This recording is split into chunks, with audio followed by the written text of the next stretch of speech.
ओम ब्रह्मणे नमः, ओम ब्रह्मणे नमः। ब्रह्मा जी का ध्यान कर रहा है और उसी समय इंद्र एक तोते का रूप लेकर के एक वृक्ष के ऊपर आकर के बैठ जाता है। जिस वृक्ष के नीचे वो तपस्या कर रहा था उसके नीचे आकर के जो तपस्या करा ऊपर आकर के, और वो तोता जोर जोर से है ना वो गुंजन करने लगा है। वो कहता है ब्रह्मणे नमः, और वो तोता कहता है श्रीमन नारायण नारायण नारायण, श्रीमन नारायण नारायण नारायण, राधे नारायण नारायण नारायण, राधे नारायण नारायण नारायण, जय जय नारायण नारायण नारायण, जय जय नारायण नारायण का जप करने लगा। तो उसने देखा कि ये मुझे तपस्या नहीं करने देगा, दौड़ करके उस तोते को पकड़ने चला। तोता एक वृक्ष से दूसरे पर चला गया और फिर जोर से गूंजना शुरू किया है श्रीमन नारायण नारायण नारायण, श्रीमन नारायण नारायण नारायण, राधे नारायण नारायण नारायण, राधे नारायण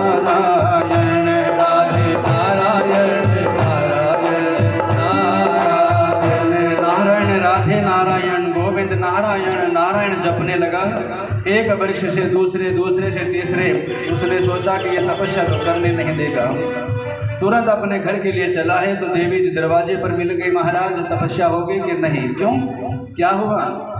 कि अरे क्या बताऊं, मैं जब तपस्या करने बैठा तो मैं तो कह रहा था ओम ब्रह्मणे नमः, ओम ब्रह्मणे नमः, और उस वृक्ष के ऊपर एक तोता बैठा था और वो तोता कह रहा है विष्णुवे नमः, विष्णुवे नमः।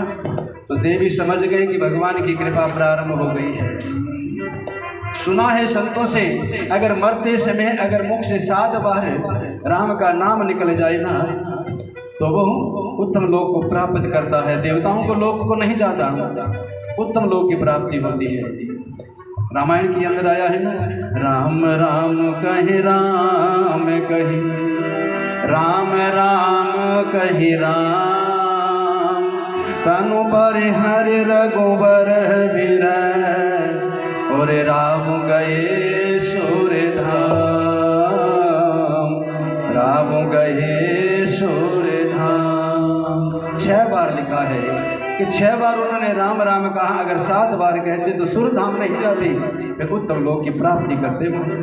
तो कहा कि अगर ये 7 बार बोल रहे मुख से, जो इंसान कभी राम राम नहीं बोला, कभी विष्णु विष्णु नहीं बोला, और इस इंसान ने आज 2 बार कहा है कि इसने विष्णु का नाम जपा था, तो क्या है कि धीरे से ले जाकर बड़े सुंदर आसन पर बिठाया और बिठा करके बड़े भाव से जो है ना भोजन परोसा है। और हाथ जोड़ करके देवी जी पूछने लगी, महाराज एक बात कहूँ कि हाँ, ये जो तोता है वो तोता क्या कह रहा था, तनिक एक बार और बताओगी? तो उसने कहा कि अरे कहना क्या है? वो जोर जोर से मैं तो कह रहा था ब्रह्मणे नमः, ब्रह्मणे नमः, और वो तोता कह रहा है विष्णुवे नमः, विष्णुवे नमः, नमो भगवते वासुदेवाय। उस शत्रु का नाम ले रहा था। उसने कहा अच्छा महाराज कि हाँ, अब क्या है? जैसे मुख में ग्रास डालने लगा तो देवी जी ने हाथ पकड़ लिया कि महाराज एक बार मुझे वो नाम और बताइए। अब उसको थोड़ा गुस्सा आ गया।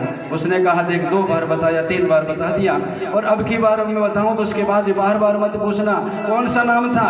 तो क्या है कि एकदम बोलने लगा है श्रीमन नारायण नारायण नारायण, श्रीमन नारायण नारायण नारायण, राधे नारायण नारायण नारायण, राधे नारायण।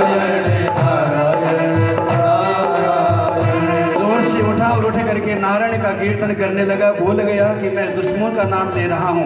नारायण नारायण न जाने कितनी बार उसने लिया, और कयादू की आंखों में जो है ना आंसुओं की झरना लग गया है, झरने लगे हैं आंसू। अब जो आंसुओं को रोक नहीं पाई और सामने बैठी है और वो जोर जोर से गान कर रहा है। अब एकदम होश आया कि मैं तो अपने शत्रु का नाम ले रहा हूँ, रुक गया है। तो कहा देवी अब मेरे से मत पूछना। उसने कहा महाराज बस अब पूछने की आवश्यकता नहीं है।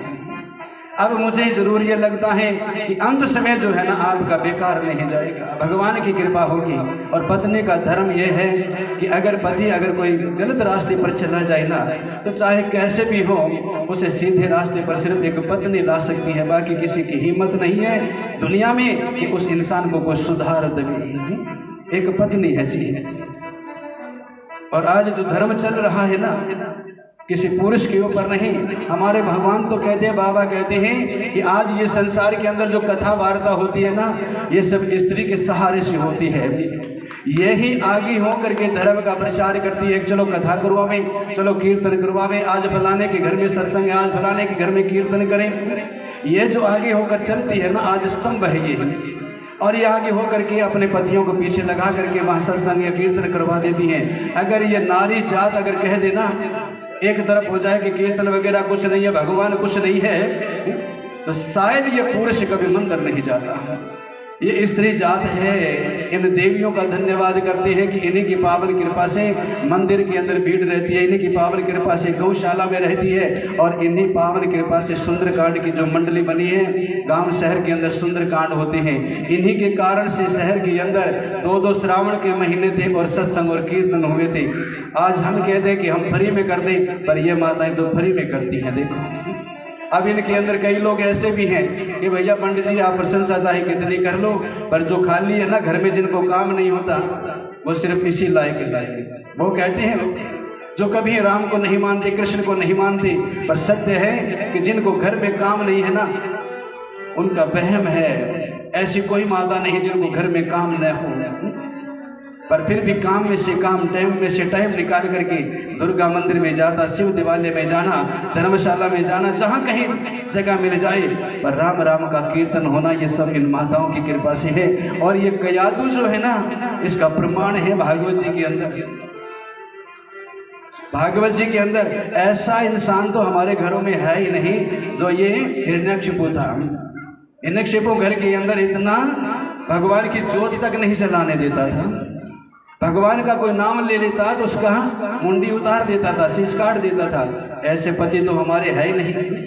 हम तो थोड़ा सा अगर उन्हें हंसकर कह देना कि भैया फलानी जगह राम कथा हो रही है, फलानी जगह भागवत, एक बार मुस्कुरा कर कह दें तो वो पीछे लग जाए। ऐसे हमारे पति तो इतने भोले हैं संसार के अंदर इंसान की। क्योंकि स्त्री जाति को है ना, इसलिए प्रशंसा कर रहे हैं हम तो, क्योंकि इन्हीं की कृपा है। ये कैसा भी इंसान है ना, भागवत जी के अंदर, रामायण के अंदर आप प्रैक्टिकल करना, मैंने अपनी ओर से नहीं बता रहा। राम और सीता जी जो हैं, उसी घर में कयादू रहती है, उसी घर के अंदर हिरण्यकशिपु रहता है। दोनों का आपस में मेल नहीं है। एक जा रहा है राम को मनाने और एक जा रहा है ब्रह्मा जी के जप करने। वो कहती है विष्णुवे नमः और वो कहता है ब्रह्मणे नमः। दोनों के रास्ते अलग हैं, पर फिर भी कयादू ने महसूस नहीं होने दिया कि मैं किसको जाप कर रही हूँ। हमारा पति भी घर में है ना, तो आप उसे कयादू की तरह जो है ना हकीकत बता रहे हैं। माता जी इस बात को आप नोट कर लेना। जिस घर में 24 घंटे लड़ाई झगड़े होते हों, उस घर के अंदर पति चाहे कि मैं घर के अंदर खुशहाली ला दूं तो वो नहीं ला सकता।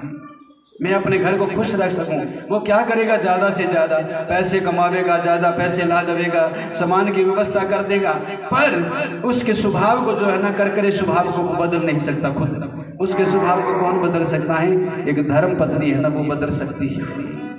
कयादू घर में रहकर भी, और जब भी भोजन परोसे ना तो मुस्कुराते हुए।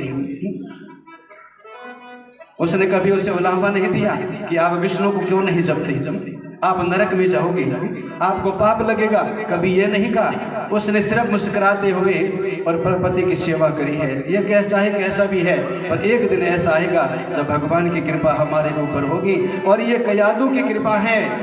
कयादू के जो जप का जो फल है, इसके घर के अंदर प्रहलाद बन करके आई भगवान,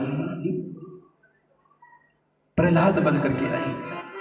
रामायण के अंदर राम और सीता जी हैं। आज जो कहते हैं ना कि नाम लेने की परंपरा, तो हमारे घर के अंदर भी ऐसा अपने पति का नाम रख लीजिए जिससे उसको मन को जब बोल करके हम कहे उसको अच्छा लगे। ऐसा नाम रख लीजिए। माँ सीता जी को ज़्यादा प्रसन्न करने का भगवान को तो एक बड़ा सुंदर नाम उन्होंने भी रख लिया था कि मैं अपने पति को राम नहीं, मेरे पति का नाम है करुणानिधान। ऐसा प्रिय नाम माँ सीता जी ने और भगवान राम का रखा। जब भी भोजन परोसे और बड़े मुस्कुराते हुए आइए करुणानिधान भोजन करिए, इतना प्रेम से नाम लेने। अब भगवान ने सोचा कि जब इतना मेरा प्रेम से नाम लेती है तो उन्होंने भी बड़ा सुंदर नाम रख दिया था माँ सीता जी का, जानकी। ये भगवान राम की देन है जो जानकी नाम लिखा है। अरे जानकी आप भोजन परोसो और हम न खामें, तो इतना प्रेम जो है ना सिर्फ 2 नाम के अंदर था। कयादू बड़े भाव से भगवान को कृपा से भोजन परोसे और गदगद वाणी से भोजन करवाया। और एक दिन ऐसा आया कि गर्भवती हो जाती है। बड़े सुंदर समय के अंदर उसने गर्भ धारण किया और जाने लगी है पति देव तपस्या के लिए। जाकर तपस्या करी तो ब्रह्मा जी प्रकट हो गई। प्रकट होने के बाद में कहा कि तुम हमसे कुछ मांग ले। तो उसने कहा कि मुझे तो अमर होने का वरदान चाहिए, अमर कर दीजिए। तो ब्रह्मा जी ने कहा कि मेरा स्थान है वो भी पक्का नहीं है, वो भी सीट कभी ना कभी खाली हो जाती है, इसलिए अगर मांगना है तो कुछ और मांगे। तो कहा त्रिवाचा भरो, यानी मुझे वचन दीजिए। त्रिवाचा का मतलब है जैसे ब्राह्मण जब पूजा करवाते हैं या हरिद्वार कभी आप गए हो तो ब्राह्मण हाथ में जल देकर कहते हैं ना कि हम बोल रहे हैं, हमारे पीछे पीछे बोलते जाना। तो उसके अंदर वो दक्षिणा आदि का संकल्प करवाते हैं, हाथ में जल दिया है हम बोलते हैं, तो वो त्रिवाचा भरना यानी संकल्प करना। बोलिए मैंने वचन दिया है जो मांगोगे वो दूंगा। तो उसने कहा कि मैं न दिन में मरूं, न रात में मरूं, न अंदर मरूं, न बाहर मरूं, न भगवान की बनाई हुई सृष्टि से मरूं, न किसी अस्त्र से न शस्त्र से मरूं। ऐसा ऐसा मांगने के बाद में न जानवर से और न मानव से और न ये सारे जो है ना 12 महीने है ना, इनके अंदर मेरी मृत्यु नहीं होने चाहिए। ब्रह्मा जी ने कहा तथास्तु। अब बताइए 12 महीने हैं, 13वां महीना तो था ही नहीं पहले, 12 महीने हैं, अंदर बाहर सब मांग लिया है। मांगने के बाद ये बड़ा प्रसन्न होकर के चला है कि अब मुझे कोई मार नहीं सकता। दरवाजे पर आया तो आया है ना, तो उस समय क्या है कि ये कयादू के घर में एक बच्चा पैदा हुआ था। कयादू गर्भवती थी तो इंद्र आया है, गर्भवती स्त्री को उठा करके आकाश मार्ग में चला गया। और जाने के बाद में रास्ते के अंदर जब नारद जी मिले तो नारद जी ने इंद्र से कहा, अरे पागल, अकेली स्त्री को घर में देख करके तुम उठा करके ले चला है। जैसे कुत्ता अगर घर में कोई खाली बर्तन पड़ा है, जूठा बर्तन है, और घर में आए कुत्ता आकर के उस जूठे बर्तन को उठा करके दौड़ जाता है ना, वैसे ही तूने तो कुत्ते वाला काम कर दिया है। घर में अकेली स्त्री को देख करके उठा करके दौड़ पड़ा है कि महाराज इसके गर्भ के अंदर जो बालक बन रहा है ना वो हिरण्यकशिपु का है। एक को हम मार नहीं सकते, एक और जन्म लेगा तो हमारी दशा क्या होगी। तो नारद जी ने अपने पास में कयादू को रखा और भागवत जी की कथा सुनाई, श्री गीता जी का अध्ययन करवाया, कृष्ण जी का चरित्र सुनाया। गर्भ के अंदर जो बालक है उस भगवान की कथा को सुन करके और वैसे उसकी बुद्धि जो है ना बन चुकी है। ध्यान देना इसका। कहीं तो हमने पिछली बार आए थे पूछा किसी ने कि जो गर्भवती माँ है 2 जीव है वो कथा सुन सकती है कि नहीं, किसी ने पूछा था। तो हमारे संत तो कहते हैं कि कथा उसके लिए तो विशेष होती है जिसके गर्भ में कोई बालक पल रहा हो और वो स्त्री अगर भागवत जी की कथा को सुने तो जो जो चरित्र मेरे कृष्ण ने किए हैं, जो जो मेरे कृष्ण भगवान ने कहा है, जो मेरे राम ने चरित्र किया है, वो सुनता है ना तो वैसे ही भाव उसे पुत्र की बन जाती है, उसकी लिव भगवान से जुड़ी होती है। ये तो माताएं सब जानती हैं जुड़ती कैसी है लिव। क्यों माता जी? अब कई माताएं तो ऐसी होती हैं भैया कि जो बात कह देना थोड़ी उसके अंदर कड़वी लग जाती है उनको। अगर उन्हें कहते कि 9 महीने सिर्फ आप हंसी खुशी और भागवत जी की कथा सुन लो, घर के अंदर बैठ करके गीता जी का पाठ कर लो या कृष्ण भगवान के कृष्ण चरित्र का पाठ कर लो 9 महीने, और ये समय अगर तुमने निकाल दिया तो तुम्हारा जीवन स्वर्ग बन जाएगा। अब वो सोचती है 9 महीने कैसे निकालें, डॉक्टर ने कह दिया बेड रेस्ट करो, अब बेड रेस्ट करें तो क्या है, अब खाली पड़े रह नहीं सकती। तो अब हमारे जीवन के अंदर है ना एक पुरुष और पैदा हो गया जिसका मोबाइल हाथ में होता है जी। घर में चाहे सास है चाहे कोई भी है, सिर्फ मोबाइल के अंदर जो जो हम देखेंगे, जो जो कर्म हम कर रहे हैं ना, वो डायरेक्ट कनेक्शन हमारे उस बच्चे के साथ में है। अब इतने डॉक्टर तो हम नहीं है कि हम बता रहे हैं जो बात है, पर हमने संतों से सुना है कि जब गर्भ के अंदर जो बालक होता है ना, तो जब माँ कोई कड़वी चीज खा लेती है, नमकीन ज़्यादा खा ले, खट्टा ज़्यादा खा ले, अब ज़्यादा कुछ अधिक खा ले, तो वो बच्चा अंदर से बता देता है कि माँ तुमने गड़बड़ कर दिया है आज। उसकी लिव भगवान से जुड़ी होती है। और जो जो माँ कर्म करती है, जो जो कर्म देख रही है, आंखों से देखती है, जीवा से करती है, कानों से जो सुनती है, वो सारे उस बालक के अंदर संस्कार पैदा होते हैं। जी नारायण भगवान की जय हो। ये हकीकत है, ये तो अपने पल्ले में गांठ बांध लेना चाहिए। सिर्फ 9 महीने आगे पीछे क्या करो ये आपकी चाहे, पर जब बालक गर्भ में आ जाए, आप ये समझो कि मेरे घर में राम आवे, तो आप कौशल्या बन करके दिखाओ। आप ये चाहो कि मेरे घर में माँ सीता आवे, तो आप कौशल्या बन करके दिखाओ। राम और सीता तभी आते हैं जब हम दशरथ और कौशल्या बने। कयादू ने भाव से सुना और सुनने के बालक पैदा होने वाला था। उसी समय कयादू को घर छोड़ दिया। उसके घर में एक सुंदर बेटा पैदा हुआ जिसका नाम रखा गया है प्रहलाद। बोलिए प्रहलाद जी महाराज की जय हो। 5 वर्ष का बालक और माँ के साथ दरवाजे पर खड़ा है। आज जो माँ के सामने पास खड़ा है, माँ ने तिलक किया है पति की। करने के बाद उसने पूछा देवी ये कौन है? तो उसने कहा महाराज ये आपका पुत्र है। बेटे से कहा तुम्हारे पिता हैं।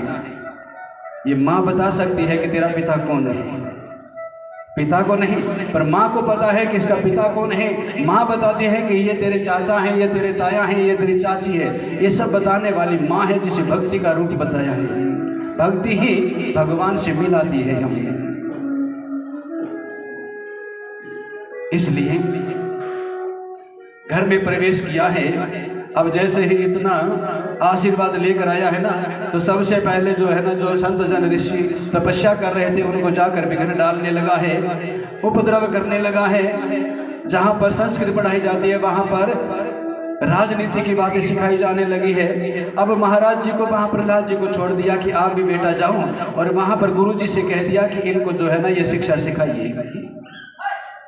और जैसे ये शिक्षा लेनी शुरू कर दी, तो एक दिन प्रहलाद जी महाराज ने सभी बालकों को एकत्रित किया और करके कहने लगे कि आप है ना ये जो पढ़ाई कर रहे हो ना, ये तो रोजाना करते रहोगे, पर आज मेरे साथ में बैठ करके आप कीर्तन करिए। तो जितने भी युवा बालक हैं सभी वहां पर एकत्रित हो जाते हैं और प्रहलाद जी महाराज बड़े भाव से जो है उन्हें कीर्तन कराना प्रारंभ करते हैं। चाहे राम कहो चाहे श्याम कहो, दोनों में कोई भेद नहीं। अब चाहे कोई राम राम बोले चाहे कृष्ण कृष्ण बोले, किसी का भाव मेरे ठाकुर से जुड़ा है, किसी का भाव मेरे राम से जुड़ा है। अलग अलग भाव हैं, पर उन भावों को एकत्रित किया जाए ना तो मेरा राम एक है। सभी बालकों को एकत्रित किया है और बड़े भाव से गाते हैं। वो जग में सुंदर है दो नाम, चाहे कृष्ण कहो या राम। जग में सुंदर है दो नाम, चाहे कृष्ण कहो या राम। जग में सुंदर है दो नाम, चाहे कृष्ण कहो या राम। जग में सुंदर है दो नाम, चाहे कृष्ण कहो या राम। बोलो राम राम राम, बोलो राम राम राम, बोलो राम राम राम, बोलो राम राम राम।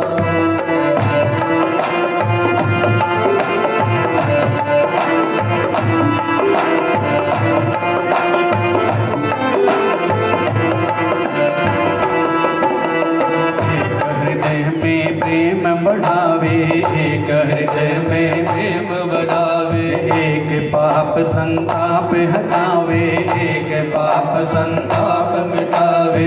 दोनों सुख के सागर हैं और दोनों पूर्ण काम। बोलो राम राम राम, बोलो राम राम राम, बोलो राम राम राम, बोलो राम राम राम।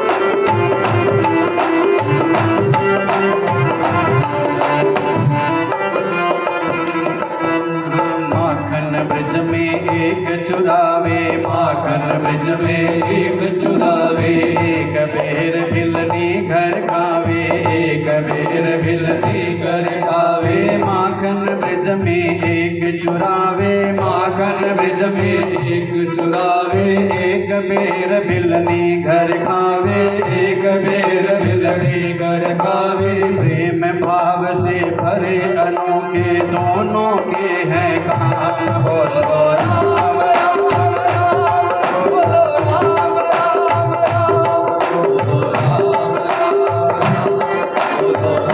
राम राम।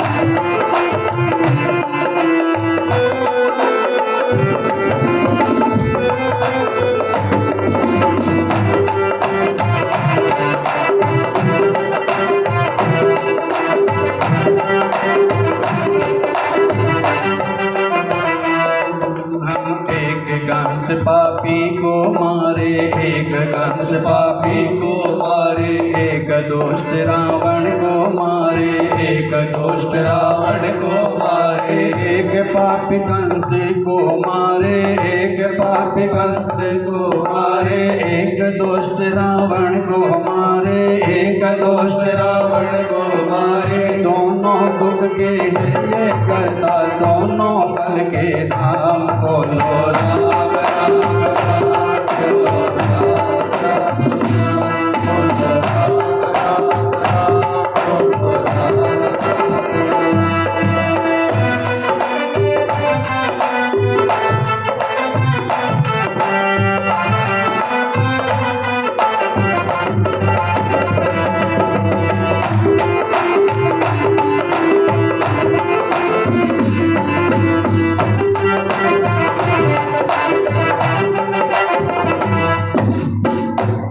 चाहे राम कहो चाहे श्याम कहो, दोनों में कोई भेद नहीं। बड़ी पावन कृपा से। और जैसे ही नाम गुणगान कर रहे हैं, अब बताइए कितने के पढ़े लिखे हैं वो। कई कहते हैं ना कि ज़्यादा पढ़ लिख जाए तब जाकर के ज्ञान होता है, पढ़ने से ज़्यादा कुछ नहीं होता। कई ऐसे भी हैं जो अनपढ़ है ना, वो हमसे आगे हैं। आज अगर किसी से कह दें कि आप 1.5 का पहाड़ा सुना दीजिए, जो पढ़ा लिखा है वो नहीं सुना पावेगा। 2.5 का पहाड़ा सुना दीजिए, वो नहीं सुना पावेगा, क्योंकि 2.5 घड़ी का घंटा होता है ना, 1 घंटा 2.5 घड़ी का 24 मिनट की 1 घड़ी। तो हमारी ज्योतिष जो है ना, वो घड़ियों के ऊपर चलती है। तो हमारे पिताजी 3 क्लास पढ़े हुए थे जिस समय हमने उनसे ज्योतिष सीखी। वो 3 क्लास पढ़े हुए और हम उनसे जब ज्योतिष सीखते तो वो 1.5 का पहाड़ा हमें पढ़ाते, 1.5 एकम 1.5, 1.5 दूना 3 ऐसे करके। अब ऐसे पढ़ावे पर हम नहीं पढ़ पाए। उसके बाद में भगवान की ऐसी कृपा हुई कि हमारी जो जंत्री है ना, ये 2.5 घड़ी के घंटे वाले को छोड़ करके और जो हमारा सही टाइम है ना 1, 2, 3 बजे वाला, ये टाइम लिखना शुरू कर दिया। क्योंकि अब 1.5 का पहाड़ा नहीं आता, 2.5 का नहीं आड़ा, तो ये ज़्यादा क्या है कि ब्राह्मण भी दुखी होंगे। और इसलिए जो है ना वो टाइम हमारा असली है ना वो लिख दिया है, जो हमारा भारतीय टाइम है। ज़्यादा पढ़े लिखे की बात बता रही है। एक स्कूल के अंदर जो घंटा बजाने वाला होता है, बहुत हाई फाई लेवल का स्कूल था, बहुत इंग्लिश मीडियम का, और बहुत समय से वो इंसान घंटा बजा रहा है वहाँ खड़ा। अब वो घंटा तो बजा रहा है, अब वो स्कूल के जो हेडमास्टर जी हैं, प्रिंसिपल है, वो नहीं आ गए। वो भी हाई फाई थी थोड़ी। अब उन्होंने सभी मास्टर लोगों को बुला लिया है, सभी से परीक्षा ली कि आप कितने पढ़े हो, आप कितने पढ़े हो, सबसे पूछा। अब वो घंटा बजाने वाला है ना, उसे भी बुला लिया और बुला करके उससे पूछा तू कितना पढ़ा है। तो उसने कहा मैं तो अनपढ़ हूँ महाराज। अच्छा अनपढ़ हो, तो अनपढ़ की हमारे स्कूल के अंदर ज़रूरत नहीं है, उसको नौकरी से निकाल दिया। अब वो बड़ा दुखी हुआ, भी क्या करें, अब कोई काम धंधा नहीं है, अब कोई काम नहीं है तो क्या करें। तो क्या है कि उसने जो है उस गांव शहर के अंदर जा करके थोड़े पैसे लिए और एक छोटी सी रेहड़ी लगाना शुरू कर दी, पकोड़े बेचने वाली। अब पहले उसने एक छोटी रेहड़ी लगाई, उसके बाद में थोड़ा काम चला तो उसने छोटी सी एक हट्टी बना ली, और चला तो थोड़ा उसने एक दुकान लेकर उसमें रख लिया, फिर थोड़ा और चला, थोड़ा और होटल बना लिया। ऐसे करते करते इतना बड़ा बिजनेसमैन बन गया, इतना बड़ा बन गया, इतना बड़ा होटल उसने बना लिया, और उसका शहर के अंदर उसका नाम चलने लगा। अब जो पत्रकार हैं, अब जैसे हमारे अबोहर के अंदर लंगड़ी टीकी वाले हैं एक भैया जी, उनकी बहुत स्वादिष्ट है, तो मशहूर है, कहीं जाकर पूछें तो उस इंसान का नाम भी मशहूर हो गया। तो क्या है कि उसने जो पत्रकार से कहा कि भैया बोलो क्या पूछना है, कि तुम इतना बड़ा बिजनेस चला रही हूँ, तो हम आपसे कुछ पूछना चाहते हैं कि आपका बिजनेस ऐसे कैसे बढ़ा, कैसे चला रहे हो, इसका अरेंजमेंट कैसे करते हो, कितने लोग आप रखे हैं, हिसाब किताब कैसे रखते हो।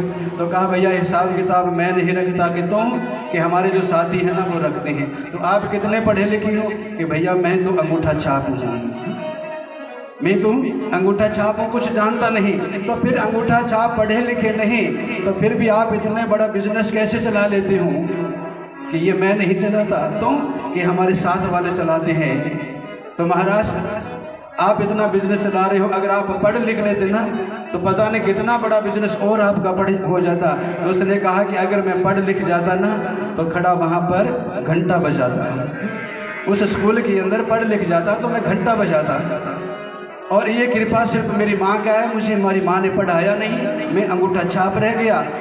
अगर कुछ पढ़ लेता तो सिर्फ ये बिजनेस नहीं चलाता, वहाँ घंटा बजाने वाला होता। नारायण भगवान की जय हो। इसलिए बाबा कहते हैं पढ़ने से ज़्यादा नहीं, उसके ऊपर अमल किया चाहिए।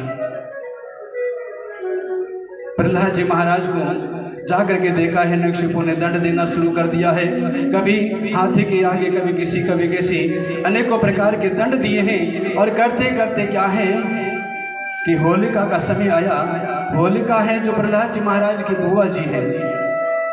होलिका जैसे आई है, कश्यप जी के पास सामने गई, भैया क्या बात है, तुम्हारा मुख उतरा हुआ क्यों है। उसने कहा क्या करूं बहन, ये तेरा जो भतीजा है ना, ये मेरे शत्रु का नाम ले रहा है, मैंने इसको मारने की बड़ी चेष्टा कर ली पर कामयाब नहीं हुआ।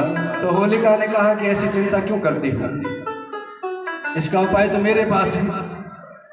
उस दिन से बुआ जो है ना, बुआ भतीजे की कम बनती है उस दिन से, कि बुआ जो है ये होलिका, इसने कहा इसकी चिंता आप मत करिए, आप ऐसा करियो कि नगर के बाहर एक झोंपड़ी बना दीजिए घास फूस की, और मुझे वचन मिला है ये मेरे पास लाल रंग की चुनरी है, मैं जब इसे ओढ़ करके बैठ जाऊंगी ना तो अग्नि मुझे जला नहीं सकती। झोंपड़ी के अंदर मैं ओढ़ करके बैठ जाऊंगी और प्रहलाद को पास में बिठा लूंगी, आप अग्नि लगाना, पर चारों तरफ ढोल मजीरा बजना चाहिए। जब आग जलेगी, प्रहलाद जलेगा, इसकी रोने की आवाज बाहर ना आवे। कयादू प्रहलाद जी से बड़ा प्रेम करती है, इतना प्रेम करती है कि क्षण भरी अपने पुत्र को दूर नहीं जाने देती। आज देखा कि प्रहलाद की बुआ जी है, अपने भतीजे को अपने पास बिठा रहा है, माथे को चूम रही है। दूर से कयादू ने देखा, इशारे से प्रहलाद से कहा बेटा इधर आओ। तो उसने कहा अरे मेरी बुआ जी मुझे इतना प्रेम लाड लड़ा रही है ना माँ, तो आज बड़ा आनंद आ रहा है। तो प्रहलाद को धीरे से बुलाया। प्रहलाद जी से कहने लगी बेटा मुझे कुछ दाल में काला लगता है, ये तेरी बुआ पहले भी आती थी, आज थोड़ी आई है, रोजाना आया करती थी, पर कभी इसने तेरे को इतना प्यार किया कि नहीं। आज अगर तेरे से प्रेम और प्यार करती है तो मुझे कुछ दाल में काला लगता है। तो प्रहलाद जी हंसने लगे, अरे भैया तू तो सिर्फ दाल में काले की बात करती है ना, मुझे तो सारी दाल ही है ना वो काली नजर आ रही है, मुझे डर लग रहा है। तो उसने कहा डर काहे का, इतने बड़े बड़े हैं, गहरी खाई से मेरे भगवान ने मुझे बचा लिया, तो तू चिंता क्यों करती है। होलिका का दिन आया है और नगर के बाहर होलिका अपने प्रहलाद को लेकर के झोंपड़ी में बैठ जाती है। अंदर से दरवाजा बंद है, चारों तरफ ढोल नगारी बज रही हैं, और उसी समय जैसे आग लगी, आग लगते ही और अंदर प्रहलाद जी महाराज है ना उस प्रभु को याद करते हैं, श्रीमन नारायण नारायण नारायण, श्रीमन नारायण नारायण नारायण, राधे नारायण नारायण नारायण, राधे नारायण नारायण नारायण, गोविंद नारायण नारायण नारायण नारायण गोविंद नारायण नारायण नारायण। नारायण का जप करने लगा। अग्नि जैसे तेज हुई है तो लक्ष्मी नारायण भगवान अपने स्थान पर बैठे थे। लक्ष्मी भगवान से कहने लगी, प्रभु कृपा करो, प्रहलाद को अग्नि कहीं जला न दे। तो कि तू चिंता क्यों करती है, उसका प्रबंध तो मैंने कर दिया। तो क्या है कि जैसी अग्नि अपना रूप उग्र धारण किया, इतनी तेज हवा चली कि चलने से जो होलिका के ऊपर चुनरी ले रखी थी ना, वो उड़ करके प्रहलाद जी के ऊपर चढ़ जाती है। होलिका का शरीर जलने लगता है। बोलिए नारायण भगवान की जय हो। बाल न बांका कर सके जो जग बेरी हो। अगर भगवान का सर पर हाथ लो तो सारा संसार चाहे बेरी हो जावे, उसका बाल भी बांका नहीं होता। होलिका चिल्ला रही है, पर चिल्लाने की आवाज कौन सुने? सुनने वाला भी तो कोई नहीं है ना। आज जो है ढोल नगारे बज रहे थे, अग्नि शांत हुई तो प्रहलाद जी हंसते हुए बाहर निकले, माँ को प्रणाम किया है और सीधे चले जाते हैं हिरण्यकशिपु के सामने। जा करके नारायण हरि कहा और कहते ही हिरण्यकशिपु कहने लगा, रे तू मरा नहीं? कि महाराज जब तक भगवान की कृपा रहेगी संसार में कौन मार सकता है? तेरा भगवान कहाँ है? तो उसने कहा, हरे व्यापक सर्वत्र समाना प्रेम ते प्रकट हो ही में जाना। महाराज मेरे भगवान को तो प्रेम से प्रकट होते हैं। आप यहाँ देखो तो यहाँ भी भगवान है, बाहर देखो तो बाहर भगवान है, आपने हृदय में झांक कर देखो तो मेरे भगवान है, चारों तरफ कण कण में मेरा भगवान है। हिरण्यकशिपु कहने लगा, फिर इस खंबे में तेरा भगवान है? तो प्रहलाद जी ने कहा, मेरा भगवान इस खंबे में भी है। उसने अपनी गधा का प्रहार किया और अंदर से नर और सिंह का रूप लेकर के नरसिंह भगवान प्रकट हुए। बोलिए नरसिंह भगवान की जय हो। अब ऐसे रूप को देख करके और उसके पैर पीछे को हटने लगे। ऐसा रूप मैंने नहीं देखा। या तो मानव होगा या कोई जानवर होगा, पर ये ना मानव है ना जानवर है, ऐसा भी पहली बार देखा है। और सीधा जा करके हिरण्यकशिपु को अपनी जांघों के ऊपर और जहाँ पर हमारे मेन गेट होता है, चौखट है बीच वाली थली, उसके बीच में बिठा लिया है। कई लोग आज है ना, एक परंपरा चली है, बेटी का विवाह होता है। बेटी का विवाह होता है तो कई लोग तो है ना स्टेज लगाते हैं और वहाँ पर अपनी बेटी का विवाह जयमाला करवाते हैं। और कई लोग ऐसे फॉर्मेलिटी पूरी करती है। तो क्या है, जब बारात दरवाजे पर आती है तो बेटी तो अंदर खड़ी है और दूल्हे राजा बाहर खड़े हैं। दहली के बीच के अंदर उनकी जयमाला होती है, जहाँ पर हिरण्यकशिपु का संहार हुआ था, जहाँ पर हिरण्यकशिपु को मारा गया है ना, वो स्थान बीच में। अंदर खड़ी है बेटी और बाहर खड़े हैं दूल्हे राजा और वहाँ पर जयमाला करवाते हैं। तो अगर कोई करवाता हो, आगे करवाने की इच्छा हो तो वहाँ मत कीजिए। जहाँ पर आपके फेरे हो रहे हैं बेटी के, आप वहाँ पर जयमाला करवाइए। साथ ही ब्राह्मण मंत्रोच्चारण करके शांति पाठ करेंगे, ब्राह्मण आशीर्वाद देंगे और जयमाला करवाएंगे। अब दरवाजे पर करवाओगे तो वहाँ पर कोई शांति पाठ नहीं होता, वहाँ तो रोला रप्पा होता है। वो कहता तू पीछे हट जा, वो कहेगा तू पीछे हट जा। मजाक बना लिया है। जो जयमाला है ना, उसका आज के संसार के अंदर लोगों ने मजाक बना दिया है। उस स्थान पर करते हैं आज जंगलों के ऊपर लिटा करके और उसे याद दिलवा रहे हैं कि तुमने कहा था कि न मैं अंदर मरूं न बाहर मरूं। तो देख भैया, न तू अंदर है न बाहर है, बीच चौखट की है, न आकाश हो न पाताल हो, तू धरती पर भी नहीं है, तू जो है मेरी जंघा के ऊपर है। तुमने कहा कि हथियार से नहीं, तो कोई हथियार नहीं, मेरे नाखून है। तुमने कहा कि भगवान की सृष्टि के अंदर कोई पैदा ना हो बनाई हुई जो मुझे मार सके, तो मैं तो उस खंबे से उत्पन्न हुआ हूँ। तुमने कहा था कि न इंसान से मरूं न जानवर से, तो मैं न इंसान हूँ न जानवर हूँ। और भी कुछ याद है तो कुछ? तो उसने कहा अभी तक है क्या कि 12 महीने के अंदर मेरी मृत्यु नहीं होनी चाहिए। 12 महीने के अंदर भगवान ने कहा ये महीना कौन सा चल रहा है? तो उसने गिनती करी है तो वो था पुरुषोत्तम मास। अब की बार पुरुषोत्तम मास श्रावण का महीना था। ये पुरुषोत्तम मास जो है, या जिस महीने के अंदर हमने प्रवेश किया, भागवत सुन रही हैं, मार्ग शीर्ष का महीना और दूसरा पुरुषोत्तम मास भगवान को सबसे प्रिय महीने हैं। वृक्षों के अंदर पीपल, महीनों के अंदर मार्ग शीर्ष और पुरुषोत्तम मास। ये पुरुषोत्तम मास है और मैंने तेरे लिए बनाया है भैया। पर इसके उदाहरण लोग गलत देते हैं। जब जेब में पैसे मुक जाते हैं तब लोग कहते हैं कि ये तो 13वां महीना आ गया। क्यों जी? ये 13वां महीना, पर उस महीने के अंदर दान पुण्य करना, भागवत जी की कथा, कृष्ण चरित्र, जितना अच्छा कर्म कर सकूं 12 महीने में करते हो उतना पुण्य मिलेगा जिससे 1 महीने के अंदर आप करोगे तो 12 महीने का पुण्य 1 महीने में मिलता है। पुरुषोत्तम मास, इसलिए बड़े सुंदर भाव से जैसे सामने अपने नाखूनों से उसकी छाती को बेधर्ण कर दिया है, शरीर पर खून लगा है और चारों तरफ भगवान की जय जयकार हो रही है। नारायण भगवान हरे अनंत, हरे कथा अनंत। भगवान की इतनी बड़ी कथा है प्रहलाद जी महाराज की कि आज के 5 बज जावे जी। और उसके बाद में कहा है कि कर्दम ऋषि जी की कथा आती है, देवहूति के साथ में उनका विवाह होता है। अब जब जो विवाह है ना, देवहूति का विवाह जब होने लगा तो कर्दम जी महाराज ने बहुत बड़ी तपस्या करी और तपस्या के बाद में और उठ करके मन में विचार कर लिया उन्होंने कि मेरा विवाह भी हो जाता तो ठीक था, मेरा विवाह भी हो जावे। अब ये विवाह की कामना लेकर उसने फिर तपस्या करनी शुरू कर दी। तो नारायण भगवान प्रकट हो गई, प्रकट होकर कहने लगे भैया तपस्या तुम्हारी सफल हो गई, अब इस तपस्या को छोड़ दीजिए। क्यों महाराज? कि मैंने तुम्हारे विवाह की बात है ना शुरू कर दी है। कर्दम जी थोड़े ही शर्म के मारे मुख को झुका लिया है। पहले घरों के अंदर जब बेटी के विवाह की या बेटे के विवाह की चर्चा होती ना, बड़े लोग करते थे, तो बेटी के सामने करते तो बेटी शर्म के मारे मुख झुका करके कमरे में चले जाया करती थी। बेटे के विवाह की बात करते तो बेटा मुख झुका करके शर्म के मारे खड़ा होकर चला जाता था। कर्दम जी महाराज से कहा तुम्हारे विवाह की चर्चा शुरू कर दी है। उसने कहा महाराज मुझे विवाह नहीं करवाना है, मुझे तो ऐसे ही ठीक है।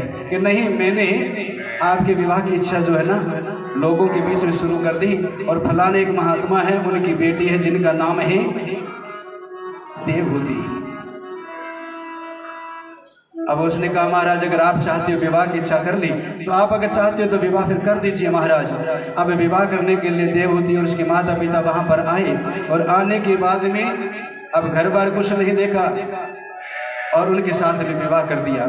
विवाह करने के और चलने लगे तो उसने भगवान से वरदान भी मांगा था कि आप मेरे घर में पुत्र बन करके आओगे और एक पुत्र होने के बाद में घर बार छोड़ करके मैं चला जाऊंगा, ऐसा वचन भगवान से कह दिया था। अब अपनी झोंपड़ी में जा करके जैसे रुके तो वो तो झोंपड़ी के बाहर बैठ गई कर्दम जी तो, और ये देवहूति जी जब अपनी झोंपड़ी में जा करके देखा ना तो ऊपर जो है ना घोंसले बने हुए हैं, चिड़ी चंचराट कर रही है, पक्षी बोल रही हैं। एक तरफ देखा तो सांप जो है ना फन थाने बैठा है, एक तरफ देखा तो चूहे अपना घर बनाए बैठे हैं, एक तरफ मेंढक कूद रही हैं। ऐसा दृश्य देखा और देख करके जैसे ही बाहर को देखने लगी तो बाहर जो नदी है बह रही है, झरना बह रहा है, वहां पर हिंसक जानवर गाय आदि है ना एक साथ वहां पर पानी पी रही है। देवी जी के मन में शांति हो गई कि झोंपड़ी तो ठीक है पर यहाँ तो ऐसी तपस्थली है भगवान की कृपा से कि यहाँ पर हिंसक जानवर भी है ना, वो भी कोई अत्याचारी नहीं है, गौ साथ में पानी पी रही है। बाहर तो तपस्या में बैठ गई और तपस्या में बैठने के बाद में 40 साल जो है ये देवहूति अपने घर में रही, न खाने के प्रबंध किया न कुछ नहीं किया। उस झोंपड़ी के अंदर रहे, फल फूल मिल जाए तो खा लिया, नहीं तो पानी पी करके रह जावे। अब 40 वर्ष के बाद में और महाराज जी उठे, उठने के बाद में देवहूति ने देखा पति जी तपस्या से खड़े हो गए हैं, जा करके उनको प्रणाम किया तो कर्दम जी ने पता है क्या कहा कि देवी जी आप कौन हैं? अब 40 साल के बाद में मिले हैं पहली बार। देवी आप कौन हैं? तो उसने कहा महाराज हद होगी, मुझे नहीं पहचानते। कि अरे देवी मैंने तो तेरे को यहाँ कभी देखा नहीं था, क्योंकि उस समय जवानी में देखा, 40 साल हो गई। तो क्या महाराज फलाने हमारे पिता थे, हमारी माता थी और भगवान ने आपके साथ में हमारे फेरे करवाए थे, तो 40 साल हो गए हैं उसके बाद नहीं। अरे तुम्हारे तो जो मुख पर झुर्रियाँ पड़ चुकी हैं, बाल सफ़ेद हो चुकी हैं, और ऐसी जब दशा देखी तो देवी आपने समय व्यतीत किया कैसे?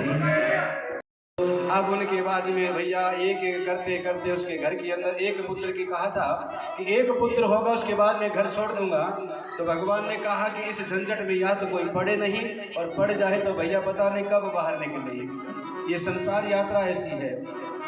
कई बार कहते हैं ना, एक बार विवाह हो जाए, फिर एक बेटा हो जाए, बेटे के बाद ये बेटे की शादी कर दे, फिर हम भगवान का भजन करेंगे। तो गोविंद कहते हैं ये सोच मत रखो, विवाह होगा, फिर आपके बेटा होगा, फिर आप उसको पढ़ाओगे, ब्याह करोगे, फिर जाओ।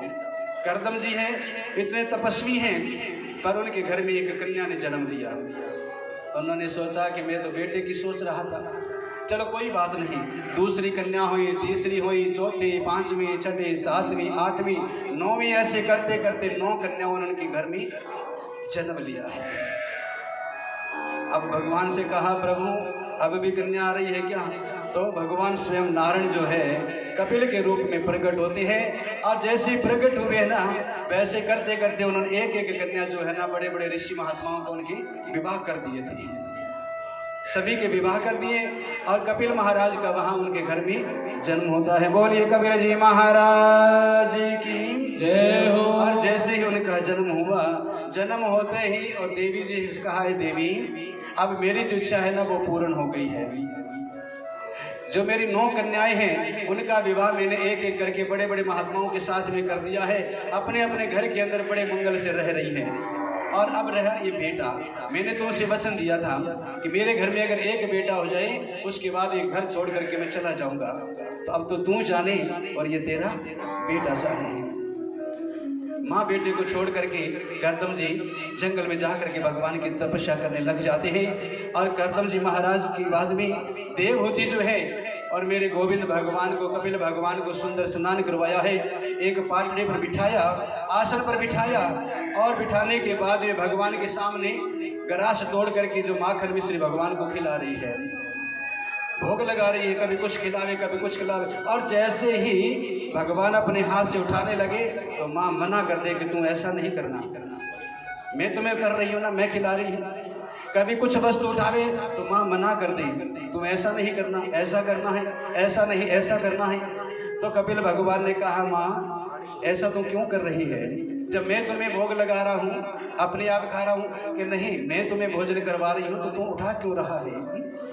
देख मैया, ये तो मैं हूँ जो तुम मुझे बार बार जो है ना बीच में टोका टोकी करती है। ध्यान देना माता, जो बार बार तू कहती है ना कि ये न कर, ये मत कर, ये मत ना कर, ये कर वो कर, ये बार बार जो कर रही है ना, एक दिन ऐसा समय आएगा, कलयुग ऐसा आएगा जब घर में माँ बाप जो है ना बच्चे को बार बार रोका टोकी करेंगे ना, तो वो बेटा पीछा छुड़ाने की सोचेगा कि ये माँ मर जाए या मेरा पीछा छोड़ दे। वो ये सोचता है, ये माँ तू मुझे बार बार रोक रही है ना कि ये मत कर, ये ना मत कर, ये कर वो कर।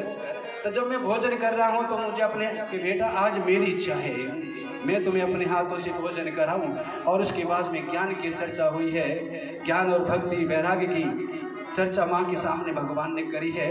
जन्म मरण के बंधन से मुक्त होने की बातें कही है। और माँ से कहा, मैया जो मैं कह रहा हूँ तो सुन तो रही है ना कि हाँ, ये जो मेरी जितनी भी इंद्रियां है ना, आंखें कहती है अच्छा दृश्य करो, मेरी जीवा कहती है अच्छा खान पान करो, मेरे कर्ण जो कान कहती है अच्छा सुनो, हाथ कुछ कह रही हैं अलग अलग जो मुझे अपनी ओर खींच रही हैं, मुझे क्या करना चाहिए।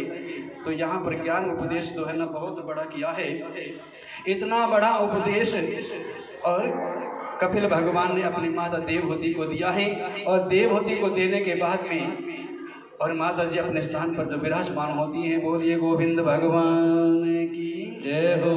ये जो गर्भ में बालक पल रहा है ना, इसका भी उपदेश कपिल भगवान ने दिया था। इसका भी उपदेश कपिल भगवान ने देवहूति जी को दिया है। और बाबा ये भी कहते हैं कि हम जो संसार के अंदर है ना, ये संसार इतना बड़ा है, इतना बड़ा, जिसे आज हम अपना कह रहे हैं वो अपना नहीं। देवहूति से कहा कि जिसे हम अपना कहते हैं वो अपना नहीं है देवी, इसलिए एकांत में बैठ करके जो मैं तुम्हें कहता हूँ ना, उस नाम को जो है ना बैठ करके और जपना है। कौन सा नाम दिया है? ओम नमो भगवते वासुदेवाय। ये नाम बैठ करके एकांत के अंदर और तुमने जपना है देवी, और यही तुम्हारी नौका को पार लगावेगा। और उसके बाद में कहा है कि मनु और शत्रुपा की कथा का बखान किया है। ये जो मनु और शत्रुपा हुए, मनु महाराज ने गृहस्थी भोग करके और अपनी पत्नी के सानिध्य में बैठे हैं। उनके घर में 2 पुत्र हैं, उतानपाद और प्रियवर। 3 कन्याएं हैं उनकी, और 3 कन्याएं होने के बाद में ही गृहस्थी का त्याग करके, बाल बच्चों की विवाह शादी करके और जंगल में जा करके तपस्या करनी प्रारंभ करती हैं। ओम नमो भगवते वासुदेवाय का जप करना प्रारंभ करती हैं। और जैसे ही भजन कीर्तन में लगे हुए थे और इतना तप किया कि मेरे नारायण भगवान जो है ना सामने प्रकट हो जाते हैं मनु महाराज की, और कहा महाराज आप हमसे कुछ मांगिए। तो मनु जी ने कहा कि मुझे और तो कुछ नहीं मांगना, मुझे अगर आप कुछ देना ही चाहते हो तो आप के जैसा पुत्र हमें दीजिए। तो नारायण भगवान ने कहा कि मेरे जैसा पुत्र अगर आप मांगना चाहो तो दुनिया में कोई नहीं है, इसलिए मैं ही तुम्हारे घर में पुत्र बन करके आऊंगा। शत्रुपा के पास चले गए। शत्रुपा के पास जा करके और कहा देवी आप भी हमसे कुछ मांगिए ना, आप भी हमसे कुछ मांगो। तो उसने बिना सोचे बिना कुछ विचारे और कहा महाराज मुझे कुछ नहीं मांगना, जो मेरे पति देव ने मांगा है ना वो ही आप मुझे दीजिए। तो कहा तुम्हारे पति ने तो मेरे जैसा पुत्र मांगा है और मैं ही उनके घर में आने का वचन दिया है। तो शत्रुपा ने कहा बस यही इच्छा मेरी थी, अब मुझे एक वचन दीजिए कि जब आप हमारे घर में पुत्र बन करके आओ तो मुझे ये ज्ञात न रहे कि आप भगवान हैं, मुझे ये ज्ञात न रहे कि आप भगवान हैं। अगर मुझे पता चल गया कि मेरा पुत्र त्रिलोकीनाथ है, नारायण है, तो मैं तुम्हारी पूजा करनी शुरू कर दूंगी। जो वात्सल्य प्रेम है, माँ बेटे का प्रेम है ना, वो नहीं रहेगा, एक भक्त और भगवान का प्रेम हो जाएगा। इसलिए मैं तुम्हारे साथ बेटे जैसा प्रेम करना चाहती हूँ। भगवान ने कहा तथास्तु।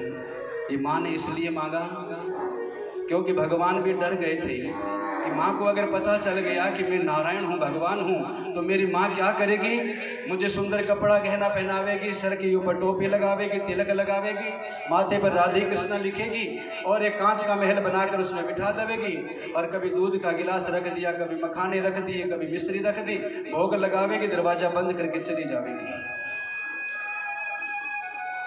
ऐसा होता है ना माता जी। आजकल एक जो नई परंपरा चल गई है, हम तो परंपरा इसलिए कह रहे हैं कि लोग देखा देखी करते हैं। जो माँ ने कहा है ना कि आपका भाव जो है पुत्र जैसा हो, मुझे ये पता न चले कि आप भगवान हैं। भगवान ये कहना चाहते हैं कि अगर इसको पता चल गया तो मुझे मंदिर में बिठा देगी कांच का बनाकर, उसके अंदर दूध रख दिया, दरवाजा बंद कर दिया, भोग लगा लूँगा।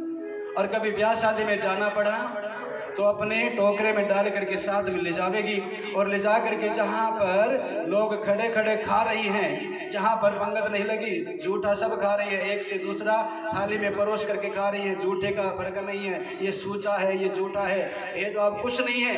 वहाँ ले जा करके मेरी माँ जो है वो मुझे रसगुल्ला मुँह में ठूंसेगी। जो लड्डू गोपाल जी है उनकी बता रही है जी, समय तो कम है पर फिर भी लड्डू गोपाल जी देखा देखी हम ले आई और लाने के बाद में उनकी पूजा करना नहीं जानते। कहीं विवाह शादी हुआ तो साथ में उठाया और ले गई, वहीं पर मेज पर रख दिया, जो पकौड़ी बनी है उसी को उठाया, ठाकुर जी को भोग लगा दिया। पर बाबा कहते हैं कि भगवान को वो भोग लगता नहीं है। बाजार से खरीदी हुई वस्तु को भोग भगवान नहीं, भगवान को अगर आपको रखना है तो घर में चाहे आप रोटी बना करके चीनी डाल करके घी डाल करके वो लगा दीजिए, भगवान उससे प्रसन्न हो जाएंगे। पर उससे ज़्यादा पाप मत करिए कि आप उस टेंट में ले जा करके भगवान जी को खिलावें, या कहीं पर भंडारा होता हो उस भंडारे में ले जा करके पंगत में बैठे हैं और एक तरफ ठाकुर जी को बिठाया, उस थाली में से ग्रास तोड़ा और ठाकुर जी को भोग लगा रहे हैं, वो बड़ा पाप कर रही हैं, बड़ा पाप कर रहे हैं। ठाकुर जी को अगर रखना है ना जी, गाड़ी में ले जा रहे हैं, रेलगाड़ी में कि चलो हम वृंदावन जा करके आते हैं।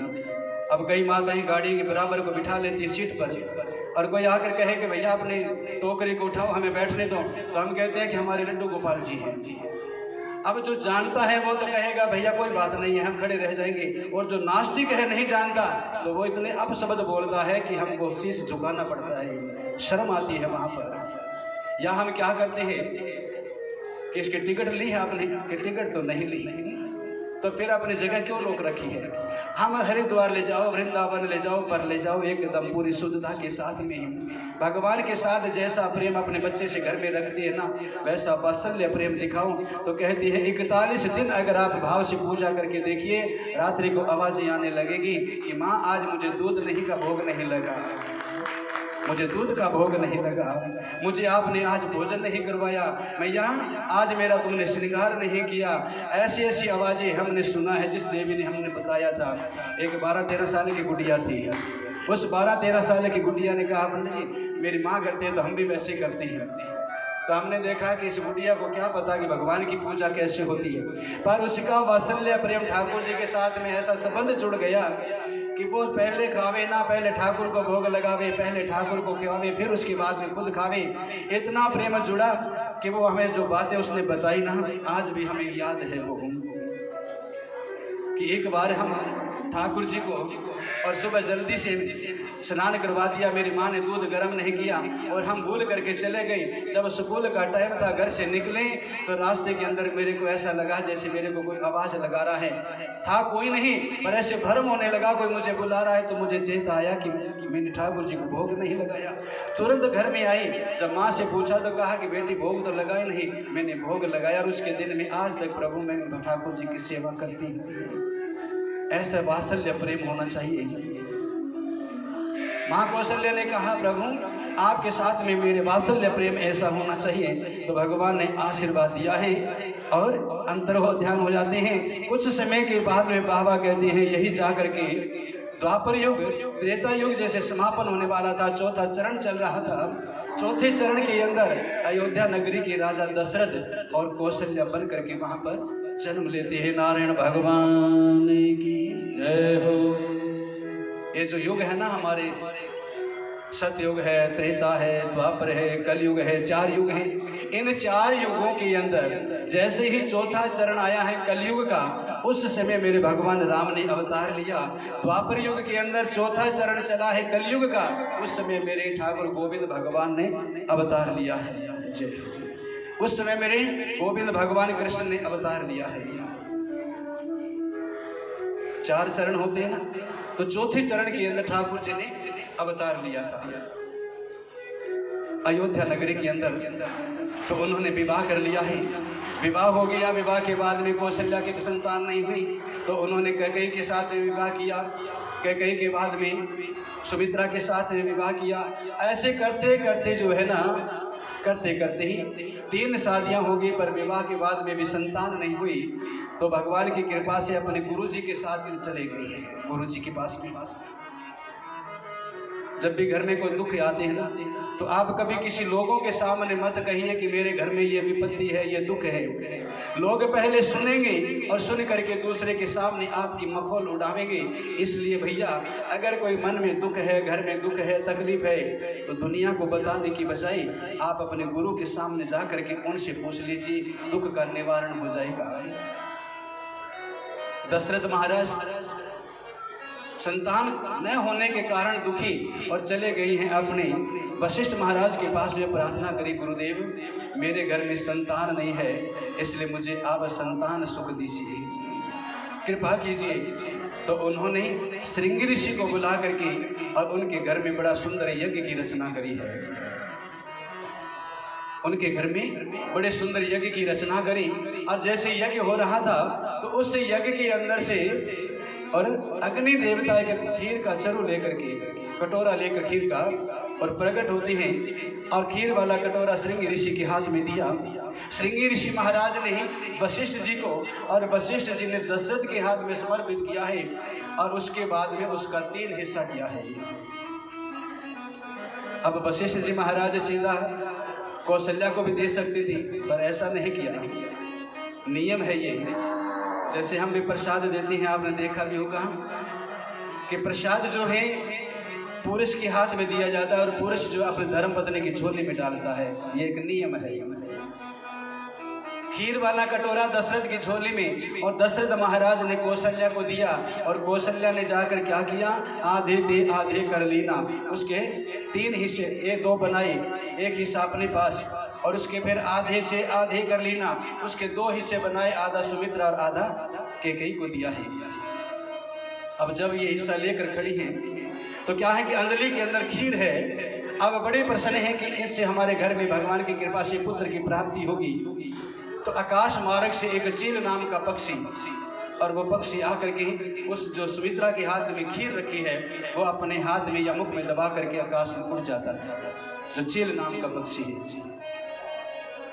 पहाड़ के ऊपर माता अंजना जी सूर्य नारायण की आराधना कर रही है, सूर्य नारायण को जल अर्पण कर रही है, और जैसे जल अर्पण कर रही थी, अंजलि फैला करके खड़ी है, तो उसी समय ये पक्षी ऊपर से निकला। एक दूसरे पक्षी जो आपस में मिलते ही उनके जो पंजों में या मुख में जो चरु है वो अंजना माँ की झोली में जाकर के गिरता है। माता अंजना जी उसे भगवान का प्रसाद समझ करके और ग्रहण कर लेती है, और उसी प्रसाद से अंजना के गर्भ से प्रकट होती है मेरे हनुमान जी महाराज। बोलिए हनुमान जी महाराज की जय हो।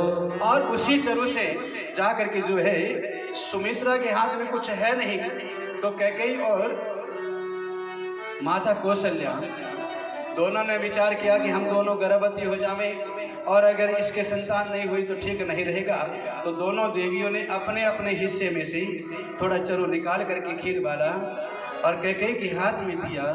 देने के बाद में कैकेयी माँ ने, सुमित्रा जी ने कैकेयी से और कौशल्या से कहा, अरे बहनों, मेरे अगर एक पुत्र हुआ तो उस पुत्र को मैं कौशल्या माँ की जिस सेवा में, बेटे की सेवा में लगा दूंगी। एक पुत्र हुआ तो कौशल्या की जिस संतान होगी उसकी सेवा में लगा दूंगी, और अगर मेरे 2 पुत्र हुए तो मैं एक पुत्र जो है ना कैकेयी माँ के पुत्र की सेवा में लगा दूंगी। देखो पहले से वचन दे दिया। और इधर से मेरे राम जी कहते हैं हनुमान जी से कि तुम मम प्रिय है भरत सम भाई। भरत से नहीं कहा, हनुमान से कहते हैं, क्योंकि उसी चरु से हनुमान जी जन्मे हैं और उसी चरु से मेरे राम जन्मे हैं। इसलिए मेरे राम जी कहते हैं तुम मम प्रिय भरत सम भाई, मेरे भरत के समान हनुमान जी तुम हो। बड़ा सुंदर समय आया है। 9 महीने का समय व्यतीत हुआ, और 9 महीने के समय जब पूर्ण होने लगा है ना, तो उसी समय चारों तरफ जो है ना जय जयकार हो रही है। बड़ा सुंदर समय है, चैत्र मास का महीना है। जो चैत्र का महीना है वो ही हमारा नया साल होता है जी। ज़्यादातर लोग क्या करते हैं कि 31 दिसंबर को रात्रि के 12 बजे नया साल मनाते हैं। मनाओ माता जी, 31 दिसंबर को नया साल मनाते हैं, भी नया साल शुरू हो गया। और एक तरफ कहते हैं कि हम अंग्रेजों वाले साल को मानते नहीं, और एक तरफ उसी को मनाते हैं। अब तारीख बार है वो मानना पड़ेगा। रात्रि को 12 बजे तारीख बदल जाती है। आज जो तारीख है वो कल रात्रि को 12 बजे बदल जाएगी। पर हमारी ज्योतिष और शास्त्र ये कहता है कि आज जो गुरुवार है, जब सूर्य उदय हुआ उससे लेकर कल के सूर्य उदय तक गुरुवार ही रहेगा। ऐसा नियम है। नया साल जो है चैत्र मास का महीना शुक्ल पक्ष और प्रतिभा तिथि जो आती है ना, उसके अंदर नया साल का दिन मनाया जाता है। चारों तरफ हरियाली है। किसी के घर के अंदर सरसों आ रही है, किसी के घर में चने आ रहे हैं, किसी के घर के अंदर कनक आ रही है। चारों तरफ जो है ना हरियाली है, चारों तरफ आमदन हो रही है लोगों को, सबके मुख प्रसन्न हैं। पर जब रात्रि को 12 बजे हम अगर मनावें, रात्रि को 12 बजे, तो उस समय कौन सी फसल घर में आ रही है?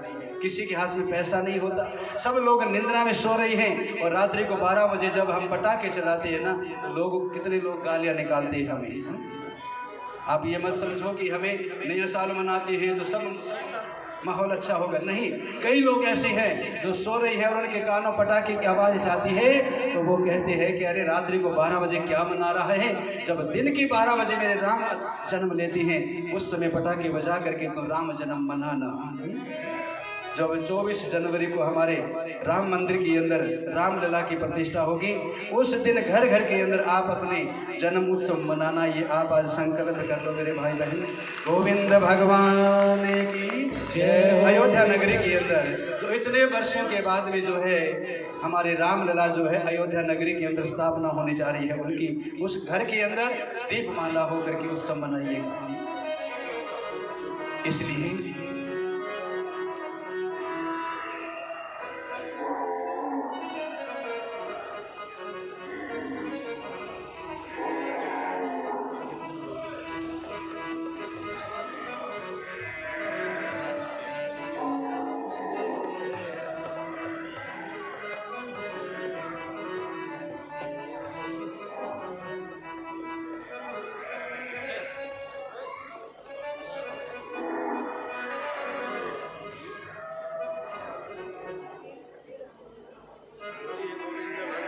की जय।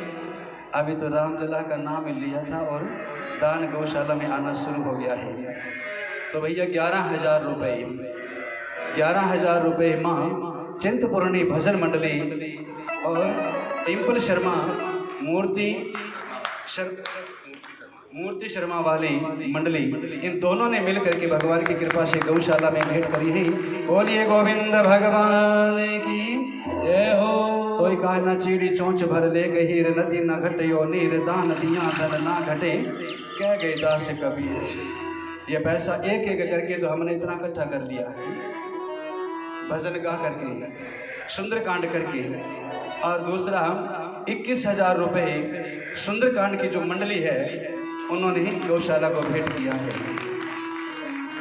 हम तो यही कहते हैं कि साथ में तो राम राम की चर्चा होती है, साथ में 2 रुपये दान पात्र में आते हैं बिना मांगे, और इकट्ठा हो करके और इस गौशाला में हम देते जा रहे हैं। और उसके बाद में 5100 रुपये सुरेंद्र कौर जी 5100 रुपया इस गौशाला के अंदर दान कर रही हैं। भगवान इनकी मनोकामना पूर्ण करें। 1100 रुपये राणो देवी डॉक्टर ऑफ करम सिंह चंद जी 1100 रुपये इस गौशाला को दान करते हैं। और 1100 रुपये 11,000 रुपये विजय कुमार जी सनो रघु राम जी इस पावन गौ धाम के अंदर दान करते हैं। भगवान इनकी मनोकामना को पूर्ण करें। गोविंद भगवान की जय हो।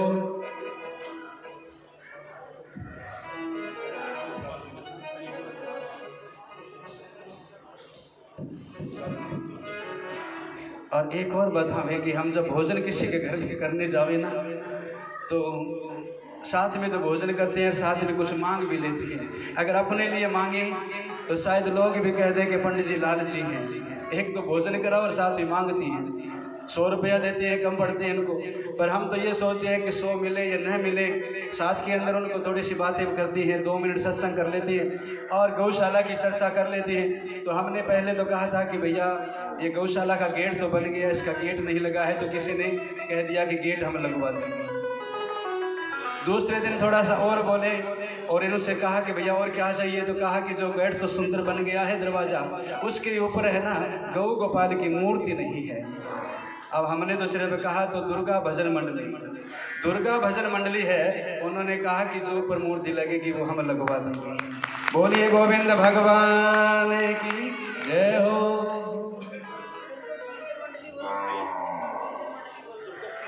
दुर्गा कीर्तन मंडली। अब देखो भैया, लोग कहते थे ना कि ये तो खाली है, घर में काम नहीं है ना, तो ये सत्संग करते घूम रही है। ये सत्संग करते जो घर में काम कर रहे हैं उनसे पूछो कि 51,000 देना कितना के कठिन है। ये अब की बार नहीं, पिछली बार भी इन माताओं ने बहुत सा दान किया था इस गौशाला के अंदर, और अब अगर और दे रही है इनको देख करके। और ये जो धर्म है ये थोड़ा पैर से लंगड़ा है और इसको एक वहाँ पकड़ करके चलाने वाला चाहिए। तो इस मंडली के माध्यम से जो है ना माताएं जुड़ जाती है और साथ में सत्संग और राम राम का कीर्तन हो जाता है। गोविंद भगवान की जय हो।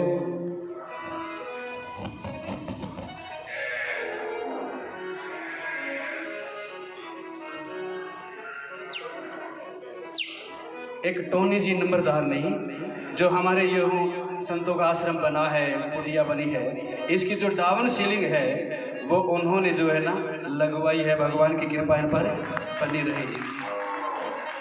दफ्तर दी, जो साथ में दफ्तर बना है उसकी सीलिंग भी उन्होंने लगवा दी है। इसलिए बाबा कहते हैं कि जितना दान हो ना, चाहे किसी और को दोगे, हमें पता नहीं कहाँ लगे, पर इस गौशाला के अंदर आपका एक एक पैसा जो है ना वो सही जगह पर लगेगा। और आज जिस भगवान की हम कथा सुना रहे हैं, देखो कथा तो बहुत बड़ी है, ये सब चाहते हैं, पर हमारा लक्ष्य जो है ना वो पूरा हो रहा है। हमारा लक्ष्य यह है कि इन गौ सेवा के लिए कोई 2 रुपए जुड़ जाए। कल किसी ने पूछ लिया था, जो हमने परसों कहा था कि हम तो इस गौशाला में कपड़े लेकर अपने आए थे और इस हाथ से देख लेना ऐसे जावेंगे, तो वो कल किसी ने पूछा जा करके, फिर आप पैसा नहीं लेते क्या? देखो लोगों के पछते नहीं है कई बार भी, फिर इस कथा का आप पैसा नहीं लेते, पैसा तो लेते हैं। इन साथ वाले जो भाई है इनको तो हम बोल करके कह देते हैं इतना इनको दे दो, पर हमारी अगर कोई पूछे तो हमने तो उसी दिन भी कहा था कि हमारी लिफाफा जब संत आशीर्वाद देते हैं तो उसके अंदर 1 आवे कि लाख आवे, ये संत जाने, हम नहीं जानते। पर हमारा कथा जो है ना उसका कभी फिक्स रेट नहीं होता, ना कोई ठेका मुकता है कि इतना लेंगे। हम तो सिर्फ लेते हैं तो कहते हैं कि गौशाला के लिए आप दो दो दो, हम तो देने वाले कहते हैं कि आप देते रहो, आप हमें कुछ नहीं, आप गौशाला को दो। और गऊ के लिए अगर कोई मांगता है ना जी, तो वो धर्म है तो मांग रहा है। धर्म के लिए मांगना कोई पाप नहीं है। विश्वामित्र जी मांगने को गए, धर्म की रक्षा के लिए गए थे ना। अगर वो अपने लिए मांगते तो शायद कोई उंगली उठाता कि महाराज आप अपने लिए मांग रहे हैं। इसलिए हम तो झोले फैला करके कहते हैं कि इस गौशाला के अंदर दान दीजिए, दान दीजिए, दान दीजिए। और आज तक जिस किसी ने भाई ने दान दिया है, आप देखिए कि उसके घर के अंदर कभी गरीबी आई है क्या? आप देखिए। और जिस घर के अंदर मद्यपान पीने लगे हैं, जुआ खेलने लगे हैं, वेश्यावृत्ति में लगे हैं, उस घर के अंदर कभी अमीरी आई है क्या? कभी देखना। ये तो एक कुआं है, एक कुआं है। जैसे कुएं के अंदर, पुराने कुआं हुआ करते थे, कुएं के अंदर जब तक हम पानी खींच कर निकालते रहे, कितना स्वादिष्ट जल था। अब वो जब कुएं बंद हो गए तो वो पानी भी दुर्गंध मारने लगा है, पानी पीने के लायक नहीं रहा। इसलिए बाबा कहते हैं कि इस जो पैसा हमने कमाया है ना, उसमें से कुछ निकालते रहो, नया आने दो। निकालते रहोगे तो भगवान कृपा तुम पर बनाए रखेगा। एक जिम्मेदार और इतना गरीब है कि इसको 4-5 बोरी ही गेहूं अनाज की है उसके पास, बैठने के लिए सिर्फ झोंपड़ी है। और झोंपड़ी के बाहर उसने अपनी जो बोरियां रख दी है, उसके ऊपर त्रिपाल डाल दिया है, उसके ऊपर त्रिपाल डाल दिया है। अब जो जीव है, पक्षी हैं, उसके अंदर जो बोरियों से अनाज निकलता है वो जुग करके खा लेते हैं, पेट भर रही है अपना। अब पेट भरते गए, पेट भरते रहे। अब भरते भरते क्या है कि उसका पुण्य बिना कुछ किए इतना बढ़ गया कि वो जो है ना 5वें हिस्से पर जमीन की खेती कर रहा था, आज वो उसने जमीन अपनी खरीद ली है और एक बहुत बड़ा जिम्मेदार बन गया है। इतना बड़ा जिम्मेदार। अब वो जिम्मेदार जो इतना बड़ा बना, और बनने के बाद में जब अनाज की भरपाई बहुत ज़्यादा होने लगी तो पहले तो बोरियों के अंदर अनाज बाहर रखता था, अब उसने बड़े बड़े गोदाम बना करके सारा गेहूं है जो उस गोदाम में रखने लगा है। कनक गोदाम में भर के शटर लगा दे, ताला लगा दे कि अंदर कोई पक्षी न जा सके, अंदर कोई पक्षी न जा सके। अब क्या हुआ कि भगवान की ऐसी कोई लीला हुई कि जैसे जैसे उसने कमाया, अब धीरे धीरे करते करते उसके घर में वही गरीबी आनी शुरू हो गई, वही गरीबी आने लगी। तो एक दिन वो संतों के पास चला गया और जाकर के संतों से प्रार्थना करी, प्रभु गोविंद महाराज, मेरे घर के अंदर पहले बहुत गरीबी थी, मैं 5वें हिस्से पर जमीन की बाही करता था, इतनी गरीबी, और धीरे धीरे करते करते मैंने अपने हिस्से में जमीन भी खरीद ली, इतने बड़े बड़े मैंने गोदाम भी बना लिए, और अब जो है ना मेरे घर के अंदर फिर गरीबी आने लगी है, इसका कारण क्या है? तो संतों ने आंखें बंद करके ध्यान मग्न होते हुए कहा कि बेटा, ये तो कर्मों का फल है, कर्म प्रधान विश्व करी राखा, जो जस करे ही सो तस फल चाखा। कर्म कैसो कि महाराज तुम पहले गरीब थे ना, तो गरीबी के कारण अन्न का दान किसी को कर नहीं सकते थे। तेरे घर के दरवाजे पर जो बोरियों के अंदर अनाज था, तेरे घर के अंदर जो वृक्ष है, उस वृक्ष के ऊपर एक जोड़ा कबूतर का बैठता है, और वो कबूतर संतों के सत्संग में जाया करता था। संतों ने शरीर त्याग किया, उसके बाद में वो कबूतर का जोड़ा उड़ करके तेरे घर में चला गया, और वहाँ पर जो अनाज तेरी बोरियों से निकलता, उस अनाज को वो खा लिया करते थे, और अगर ज़्यादा होता तो वहाँ से उठाया और किसी भंडारे में ले जा करके डाल देते। तुमने कभी दान नहीं किया, पर तेरे घर से दान है ना निकलता रहा, निकलता रहा, निकलता रहा, तुम्हें नहीं पता चला। और वह दान इतना बढ़ करके और तुम्हें यह फल मिला कि तेरे घर के अंदर जमीन जायदाद तुमने सब खरीद ली, और खरीदने के बाद में तुमने है ना अपने गोदाम बना करके कनक उसके अंदर डाली और ताले लगा दिए। उसके बाद में तुम्हारे घर से एक दाना भी दान नहीं हुआ है, और जितना तुमने पुण्य हुआ था उसका फल तुम्हें मिला। पर अगर तू फिर भी करता रहता तो तेरे घर में कभी गरीबी नहीं आती। कई घरों में है ना पुरुष कभी दान नहीं करता, पर माताएं जो है ना अगर 100 रुपए की कमाई है तो उसमें से 5 या 10 रुपए निकाल करके जो गौशाला की रेडी आवे उसके अंदर डाल दे, कभी हरा डाल दी, कभी चारा डाल दी। भगवान से कहे कि मेरा पति कुछ करे न करे, पर माता जी धीरे धीरे कुछ ना कुछ करती रहती है, और उसी दान का प्रभाव है कि उन घरों के अंदर कभी गरीबी नहीं आती। गोविंद भगवान की जय हो। बड़ा सुंदर समय आया है, चैत्र महीना आया है, और चैत्र मास के महीने के अंदर नौमी तिथि मधुमास पुनीता, शुक्ल पक्ष अभिजित हरिप्रीता। दोपहर के 12 बजे का समय है, दोपहर के 12 बजे का समय मेरे राम भगवान ने अवतार लिया, और मेरे कृष्ण भगवान ने रात्रि के 12 बजे लिया है। मेरे गोविंद भगवान ने अंधेर पक्ष के अंदर काली रात के अंदर जन्म लिया, और मेरे राम भगवान ने दिन के उजाले के अंदर जन्म लिया है। पूछा महाराज, एक ने अंधेर पक्ष में और एक ने चानन पक्ष के अंदर सुधी के अंदर जन्म लिया है, इसका क्या कारण है? तो बाबा कहने लगे कि रात्रि के समय इसलिए मैंने जन्म लिया कि रात्रि को हर इंसान को कामना सताती है, रात्रि को 12 बजे कामना सताती है, और अगर उस समय उस कामना सताते समय अगर मेरे कृष्ण नाम का कोई अगर जप कर लेगा तो मैं उसे कामना से मुक्त कर दूंगा, क्योंकि ये योगी पुरुष हैं। संत जन भी तपस्या करे, रात्रि को कामना सतावे तो मेरा ध्यान करते हैं, और दिन के 12 बजे इसलिए भगवान ने अवतार लिया कि कोई गरीब मेरे भक्त है, कोई अमीर भी है। अगर कोई गरीब है, खाने को भोजन उसके पास नहीं, और 12 बजे अगर 5 मिनट भी और ध्यान मग्न होकर के मेरे नाम का अगर कोई जप करता है, सुमरन करता है, तो मैं उसे भूख से मुक्त कर देता हूँ। गोविंद भगवान की जय हो। ये तो हमने देखा है, जब व्रत रखते हैं, संकल्प ले लेते हैं कि आज भोजन नहीं करेंगे, तो 12-1 बजे है ना, फिर भी मन में आती है कुछ खा पी लेते तो ठीक है, और उस समय अगर 5-10 मिनट का वो समय है, अगर भगवान का ध्यान कर लें, मन को थोड़ा वहाँ से हटा लें, तो पूरा दिन नहीं, द्वादशी को अगर हम भोजन करें तो भी भूख नहीं लगती, पूरा दिन भूखे रह जाएंगे। कई लोग रखते हैं निराहार, जो निर्जला एकादशी रखते हैं, जल नहीं पीते, भोजन नहीं करते, खरबूजा तरबूज नहीं खाते, मौन रह करके और व्रत रखते हैं। और जब थोड़ी देर जब 12-1 बजती है तो थोड़ा महसूस होता है कि हम कुछ खा लें, पर 15-20 मिनट के बाद में फिर मन तृप्त हो जाता है, और दूसरे दिन तक बड़ी खुशी से है ना वो टाइम पास कर लेती हैं कुछ ठाकुर के भजन करते करते।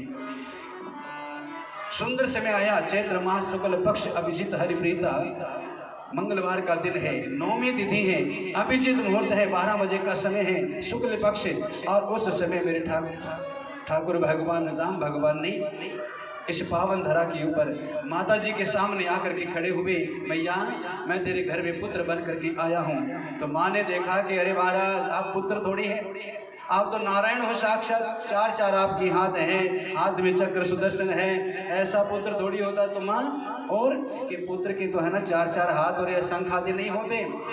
तो भगवान ने माँ की आज्ञा से और हाथ जो है ना लुप्त हो जाते हैं, शंख चक्र अपने स्थान पर चले जाते हैं, और कहा भैया अब तो मुझे अपने पुत्र मान ले। माँ ने कहा ऐसा थोड़ी होता है तो कि पुत्र तो छोटा सा होता है।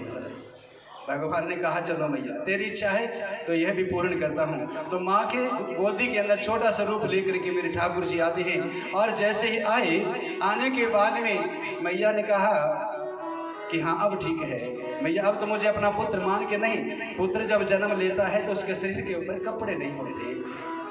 भगवान ने कहा अरे मैया मैं भी तेरे घर में तो आया हूँ, पर क्या मुझे नंगा करके छोड़ेगी? अभी पुत्र बन करके आ गया हूँ तो मान ले अभी। कि नहीं ऐसा क्यों मानूं? कि देख मैया उस बात को याद कर, मैंने कहा था, भगवान ने कहा कि मैंने वचन दिया था तेरे घर में मैं आ रहा हूँ, तो मुझे पहचान लिया कि हाँ पहचान लिया, तो ही तो कह रही हूँ तेरे शरीर पर वस्त्र नहीं होना चाहिए। तो कही मैया मुझे तो शर्म आ रही है। तो माँ के सामने भगवान ने अपनी माया को बुलाया और मैया की समाधि लग गई। भगवान के शरीर पर वस्त्र नहीं और काई काई का शब्द करके मेरे भगवान रोती हैं। राम जी महाराज की जय। भाइये प्रगटे कृपाला तेन दयाला कौशल्या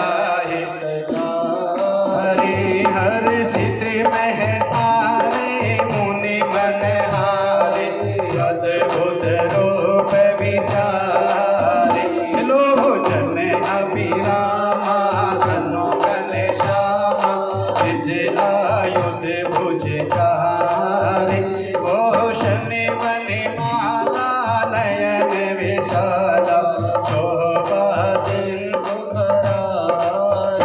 कहे दुई कर जोरी स्तुति तोरी कही विधि करो अनंता माया गुण ज्ञाना देत अमाना पुराण बनंदा पूर्णा सुख सागर सब गुणे जही गावई सुति संता सोम महित लागी जन अनुरागी भयहु प्रकट श्री कंदा ब्राह्मण निकाया निर्मित माया रोम रोम पति वेद कहे हम उर सोवासी ये उपहासी सुन धीर मति तिर न रहे ज्ञाना प्रभु मुस्काना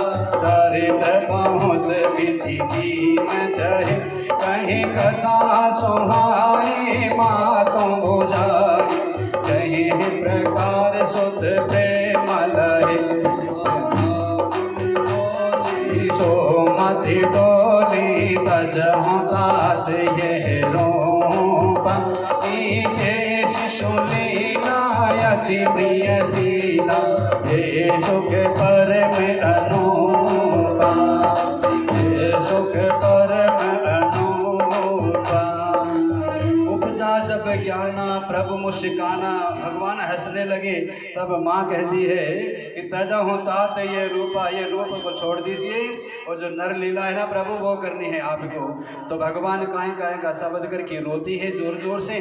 और जैसे ही रोने की आवाज़ सुनी तो सुनते ही चारों तरफ की जो दासियाँ खड़ी हैं दौड़ करके आई। माँ की समाधि लगी है और लाला को किसी ने नहीं उठाया। लाला को देख कर दौड़ पड़ी है। और दौड़ी क्यों? क्योंकि जा करके देखती है कि सबसे बड़ी पहले बधाई हम दें, सबसे पहले हम जा करके बधाइयाँ दें। तो ये बधाई वाला शब्द है ना बहुत बड़ा है। पहले तो अब तो दहेज प्रथा है ना, मांग करके नहीं लेते। पहले बहुत कुछ था। पहले ये पूछा करते थे ब्याह हो गया, ब्याह के बाद में जो दाज कितना के दिया है बेटे को, इसकी खबर अगर घर में कोई पहले जा करके सुनाता था ना तो उसको बहुत पैसा मिलता था। अब तो सुनाने की आवश्यकता ही नहीं, पहले टेलीफोन हो जाते हैं पहले ही, अब तो आवश्यकता ही नहीं पड़ी। अब तो नामकरण को क्या है, जब हॉस्पिटल के अंदर बच्चे को निकाल करके हाथ में लेते हैं ना तो वहीं पर फेसबुक पर चढ़ा देते हैं कि बच्चा बाहर आ गया है। इतनी जल्दी करते हैं, कई बार आप देखना शर्म आती है उस समय। तो बच्चे ने जमीन पर पैर संसार के अंदर आया, आते ही अभी तक तो नर्स ने हाथ में ले रखा था, उसी समय उसकी फोटो खींचा और फेसबुक पर डाल दिया, बेटा हो गया। कम से कम कुछ देर तो सब्र कर लो। अब बधाई कौन दे? बधाई तो सभी के पास पहले से पहुंच गई। नहीं तो बधाई का शब्द है ना, दादी माँ तरसती है कि सबसे पहले मेरे कानों में मेरे पोते की आवाज़ सुने। और दादी माँ तो जो है ना वृद्ध हो चुकी है, उसके पास तो मोबाइल है नहीं। अब सारे नगर के अंदर सभी तरफ चली जाती है। फिर दादी माँ के पास में जब लेके आती है ना, घर में नर्स छुट्टी देती है, तब कहते हैं तेरे पोता हुआ है। उस समय नहीं तो पहला स्नेहा दादी माँ को मूल से ज्यादा ब्याज प्यारा होता है। दासी गई है दशरथ महाराज के पास, बधाई हो महाराज, बधाई हो बधाई हो। तो जिसकी चौथी अवस्था के अंदर बालों में सफेदी और चौथी अवस्था, और उस समय पहली बार सुन रही है कि मुझे भी कोई बधाई देने आया है। अरे महाराज काहे की बधाई? कि महाराज कौशल्या रानी ने एक सुंदर पुत्र को जन्म दिया है। तुरंत गले में जो अपना कीमती हार है निकाला और दासी को दे दिया। थोड़ी देर के बाद में कैकेयी माँ के घर में एक सुंदर पुत्र जन्मा, तो उसकी भी आवाज़ लेकर के चली जाती है, महाराज बधाई हो बधाई हो बधाई हो। अरे भैया बधाई काहे की? कि महाराज आपके कैकेयी रानी के घर में भी एक पुत्र रत्न को जन्म दिया है। थोड़ी देर के बाद में तीसरी दासी जो है उसने देखा कि सुमित्रा की झोली में तो दो लाला खेल रही हैं। अब देखा है और एक बावले की तरह पागल की तरह दौड़ते हुए जाए, सांस चढ़ा है, बधाई हो महाराज बधाई हो। और इस दासी ने तो हद ही कर दी। उसने कहा महाराज आपके घर में एक पुत्र नहीं, आपकी जो सुमित्रा रानी है उसने दो पुत्रों को जन्म दिया है। गोविंद भगवान की जय। अब राजा भी एक बावले की तरह कि मैं राजा हूँ ये भूल गया और नाचने लगा है। आनंद ही आनंद बरस रहा भगवान तुम्हारे चरणों में, आनंद ही आनंद बरस रहा भगवान तुम्हारे चरणों में, भगवान तुम्हारे चरणों में, भगवान तुम्हारे चरणों में, भगवान तुम्हारे चरणों में, भगवान तुम्हारे चरणों में, आनंद ही आनंद बरस रहा भगवान तुम्हारे चरणों में, आनंद ही आनंद बरस रहा भगवान तुम्हारे चरणों में, भगवान तुम्हारे चरणों में, सिया राम तुम्हारे चरणों में, भगवान तुम्हारे चरणों में, मेरा राम तुम्हारे चरणों में, आनंद ही आनंद बरस रहा भगवान तुम्हारे चरणों में, आनंद ही आनंद बरस रहा भगवान तुम्हारे चरणों में। चारों तरफ जय जयकार हो रही है और नाचते गान करते करते आए, आकर के नाल छेदन नहीं किया। जो नाल है उसका छेदन नहीं किया। जब तक नाल छेदन न हो तब तक उस घर में सुआ नहीं लगता। उस समय जो हम दान करते हैं ना, कई गुना होकर के उसका पुण्य मिलता है। ध्यान रखना, जब नाल छेदन होता बच्चा आ गया का गर्भ से बाहर, उसका नाल काटने से पहले अगर हम उस समय दान बांटते हैं ना, उस दान का कई गुना पुण्य मिलता है। अब ये नहीं कहता कि ब्राह्मणों को ही आप दो, उस समय आप गौशाला के लिए 1.25 मणि का दान कर दो कि मेरे घर में मेरा पोता आया है, बेटा आया है, लाल आया है, उसके निमित्त आप दान कर दो। उसके बाद में आप नाल छेदन करना। और जैसे ही बहुत सा दान बांटा है और नाल छेदन हुआ और उसके बाद में उसकी जीभा के ऊपर बड़े सुंदर भाव से है ना पहला शब्द लिखवाया है ओम। उसकी जीभा पर लिखा है, जिसे हमारी भाषा में हमारी माँ तो कहती है उसको घूंटी दी है। अब आपके पता नहीं क्या बोलते हैं, घूंटी बोलो माता जी। जो पहले मुख में डालते हैं, पहले माँ का दूध नहीं, पहले जो अच्छा सा ढूंढते हैं कि गांव के अंदर अच्छी महिला कौन सी है, अच्छा पुरुष कौन सा है, घूंटी घूंटी पहले जो मुख में डालती है। अब वो स्त्री जिसके बच्चा हुआ है ना, उससे पूछते हैं कि तेरे पति के हाथ से घूंटी लगवा दे कि नहीं, वो तो नहीं, वो ठीक नहीं है। तो तेरी ननद बाई से कि नहीं, उसकी भी नहीं। सासू माँ से, अरे सासू माँ को रहने दो। तुम बता कि गांव के अंदर कौन सी महिला है जिसके हाथ से तेरे पुत्र के मुख के अंदर ओम शब्द लिखा जाए। अब वो ढूंढ रही है पूरे नगर के अंदर, इससे लगाऊं सारे जितने लोगों को देखा ना, हर एक के अंदर कमी निकालते और जो पास में दाई माँ खड़ी है ना कि मेरे को सिर्फ इसके ऊपर विश्वास है कि इसकी कृपा से मेरे घर के अंदर ये लाला जन्मा है, उसी दाई माँ ने मुख खोला और उसके ऊपर ओम लिख दिया है। अपने पति पर विश्वास नहीं करते कि ये इसके लक्षण कहीं इसमें न आ जाए। बताओ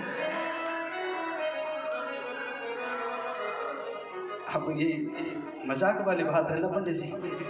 वे बेटा जन्म ले लिया, मैया से पूछो मैया तेरे घर में लाला जन्म लियो।